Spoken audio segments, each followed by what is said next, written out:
Anders Fogh Rasmussen, merci de répondre aux questions de BFM TV. Le CNT, le Conseil national de transition libyen, a annoncé un calendrier, 20 mois notamment, pour des élections présidentielles et législatives. Vous connaissez bien la situation en Libye. Est-ce que ça vous semble possible, réalisable? Oui, c'est possible, c'est réalisable, c'est crédible et j'apprécie cette feuille de route. Pourquoi pensez-vous que cette feuille de route est la bonne aujourd'hui pour le CNT? Oui, mais cette feuille de route démontre que le Conseil national de transition est sincère en ce qui concerne la transformation de la Libye vers la démocratie. Vous avez assisté à la conférence sur la Libye qui s'est tenue à Paris. 15 milliards de dollars d'avoirs libyens ont été débloqués. Est-ce que vous pensez aujourd'hui que c'est suffisant ou est-ce que c'est un bon premier pas seulement? Finalement, il n'est pas une question pour l'OTAN, mais j'apprécie que la communauté internationale a décidé d'aider le Conseil national de transition. Quel bilan faites-vous de cette conférence de Paris? Mais il a été une conférence qui a été très utile pour rassembler la communauté internationale en soutien des autorités nouvelles en Libye. La Libye, justement, les combats sont presque terminés. Il y a encore quelques poches de résistance, notamment à Sirte, qui est la dernière grande ville, qui est la ville aussi d'où vient le colonel Kadhafi. Les rebelles sont en train de mener une offensive sur cette ville. Quel est le rôle de l'OTAN dans le cadre de cette offensive? Notre rôle est le même qu'avant, c'est-à-dire de protéger la population civile contre des attaques selon le mandat des Nations Unies. Est-ce qu'aujourd'hui l'OTAN aide de manière directe ou indirecte les rebelles à rechercher le colonel Kadhafi? Monsieur Kadhafi n'est pas cible de nos opérations. Nous sommes en Libye pour protéger la population civile contre des attaques. Alors quel bilan faites-vous de ces 6 mois de conflit en Libye aujourd'hui sur un plan militaire tout d'abord? Notre opération a été un grand succès. Nous avons empêché un massacre au peuple libyen. Nous avons sauvé nombreuses de vies. Nous avons dégradé substantiellement la machine de guerre de M. Kadhafi et nous avons exécuté nos opérations sans des pertes ou presque sans des pertes civiles. C'est un grand succès. Vous parlez du colonel Kadhafi une fois encore. Est-ce qu'on sait aujourd'hui, militairement, puisque vous surveillez bien sûr l'espace aérien, notamment de la Libye, est-ce qu'on sait où le colonel Kadhafi se trouve aujourd'hui? Est-ce que vous avez des pistes, vous? Non, j'ai aucune information. Le président Sarkozy a laissé entendre que les opérations de l'OTAN seraient en partie conditionnées par la capture du colonel Kadhafi. Est-ce que c'est quelque chose qui est important pour vous? Nous sommes déterminés à mettre en œuvre le mandat des Nations Unies pleinement, c'est-à-dire de continuer de protéger la population civile aussi longtemps que nécessaire. Donc, nous allons continuer les opérations aussi longtemps il y a des menaces contre la population. Et si ces menaces sont générées par la présence sur le sol libyen du colonel Kadhafi, est-ce que ça fait donc partie des attributions de l'OTAN de faire en sorte que le colonel Kadhafi soit arrêté? Naturellement, c'est un facteur, mais je vais souligner que M. Kadhafi n'est pas cible de nos opérations. Vous parliez du mandat de l'OTAN. un mandat qui a été défini par les Nations Unies et une résolution, la 1973. Certains pays, c'est le cas de la Russie, c'est le cas de l'Afrique du Sud aussi, vous ont reproché d'outrepasser ce mandat. Qu'est-ce que vous leur répondez? Nous avons exécuté nos opérations strictement selon le mandat. Votre mission aujourd'hui, elle s'achève le 27 septembre. C'est une mission qui est renouvelée tous les 90 jours.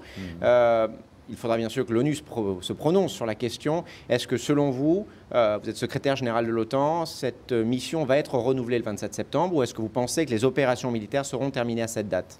C'est prématuré de faire cette évaluation maintenant.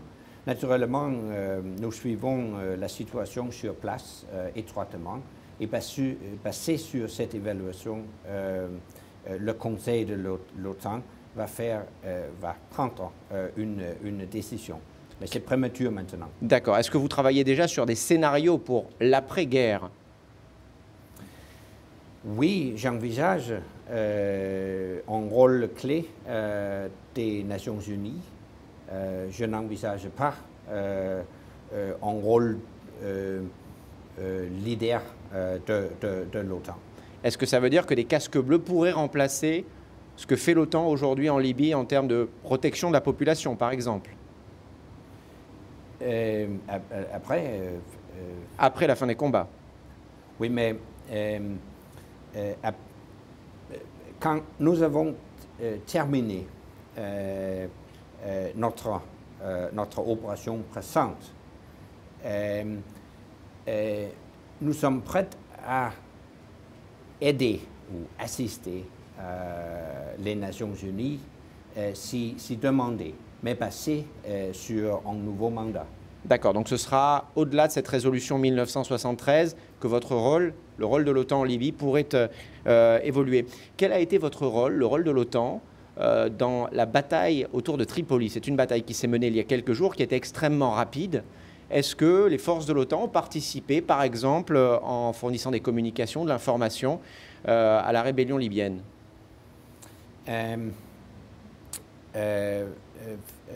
Nous avons exécuté nos opérations en vue de protéger la population civile, comme avant.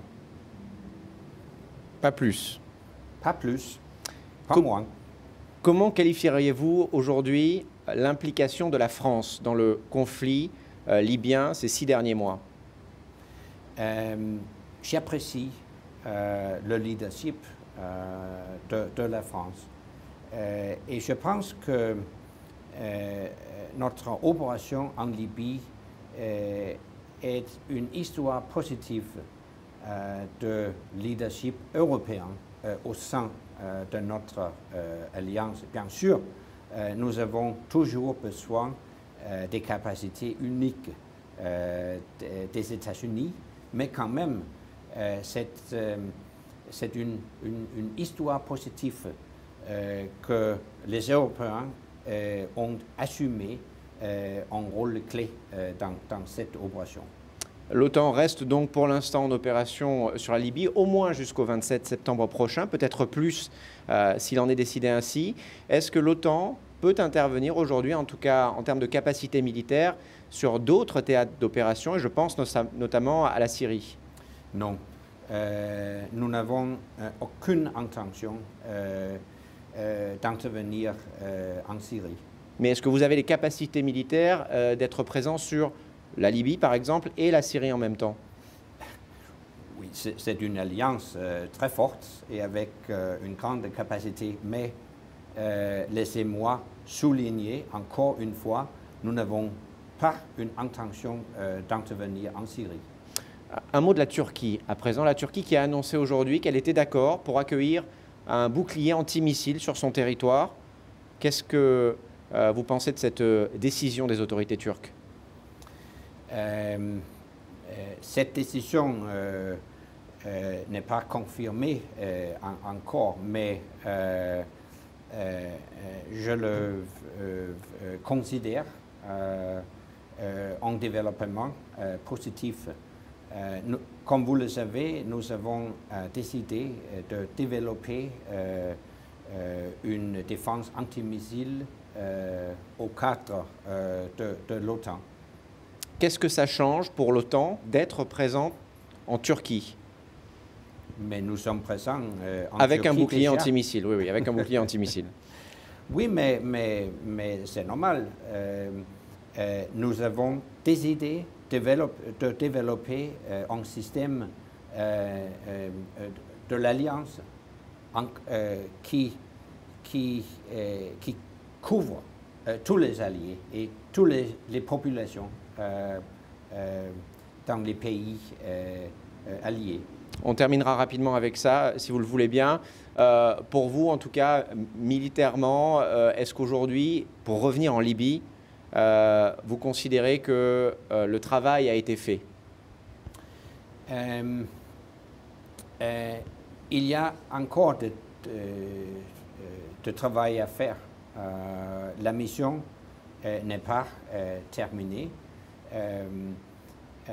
Nous allons continuer l'opération aussi longtemps que nécessaire pour protéger la population civile. Est-ce qu'on sait combien de temps cela peut encore prendre? Vous savez que c'est très long pour les gens qui suivent ce conflit, un conflit dans lequel l'OTAN, la France notamment, sont engagés depuis au moins 6 mois. Est-ce qu'on a une idée du temps que ça va prendre encore? Non, c'est prématuré de faire cette évaluation, mais personnellement, je pense que la fin s'approche. Anders Fogh Rasmussen, merci d'avoir répondu à nos questions. Je vous en prie.